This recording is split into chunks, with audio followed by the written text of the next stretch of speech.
Hello అండి అందరికీ. అందరూ ఎలా ఉన్నారు? అందరూ బాగున్నారని అనుకుంటున్నాను.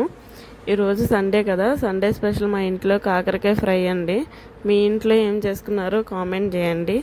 అదేంటక్క సండే అంటున్నావు కాకరకాయ ఫ్రై చేస్తున్నావు ఏంటి అని అనుకుంటారేమో. దేవి నవరాత్రులు కదండి, అందుకని కాకరకాయ ఫ్రై చేస్తున్నాను ఈరోజు. మా వారి కోసం ఇష్టమని చిన్న చిన్న కాకరకాయలు ఊరి నుంచి తెచ్చానమాట.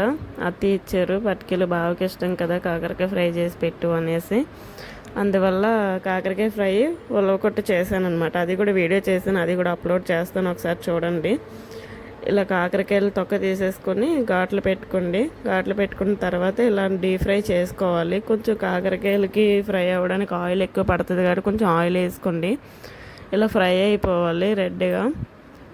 ఇలా ఫ్రై అయిపోయిన తర్వాత పక్కకు తీసేసుకొని తర్వాత ఉల్లిపాయలు ఫ్రై చేసుకోవాలి. ఉల్లిపాయల తర్వాత పల్లీలు కూడా వేసుకోండి, వెల్లుల్లి, జీలకర్ర, చిన్న చింతపండు కూడా వేసుకోండి, సాల్ట్, కారం వేసుకొని మెత్తగా మిక్సీ పెట్టుకోవాలన్నమాట. మెత్తగా పెట్టుకున్న తర్వాత ఆల్రెడీ ఫ్రై చేసిన ఆయిల్ ఉంటుంది కదా కాకరకాయ ఫ్రై, ఆ ఆయిల్లోనే ఇంకా పేస్ట్ వేసేసుకోవాలన్నమాట. ఇప్పుడు మిక్సీ పెట్టింది పేస్ట్, ఉల్లి కారం, ఆ పేస్ట్ వేసుకొని బాగా ఫ్రై చేయండి. ఆల్రెడీ ఫ్రై అయిన ఆనియన్స్ కాబట్టి ఎక్కువ ఫ్రై చేయాల్సిన అవసరం లేదు. ఆల్రెడీ ఫ్రై చేసుకున్న కాకరకాయలు కూడా వేసేయండి. తెల్లని వాళ్ళు కూడా తింటారండి, చాలా ఇష్టంగా తింటారు. ఫ్రై అయిపోయింది, పక్కకు తీసేసుకొని వేడి వేడి అన్నంలో కలుపుకొని తినండి. చాలా అంటే చాలా బాగుంటుంది.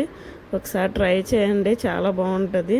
వేడి వేడి అన్నంతో కలుపుకొని అలా తింటుంటే చాలా అంటే చాలా బాగుంటుంది. తినలేని వాళ్ళు కూడా తింటారు.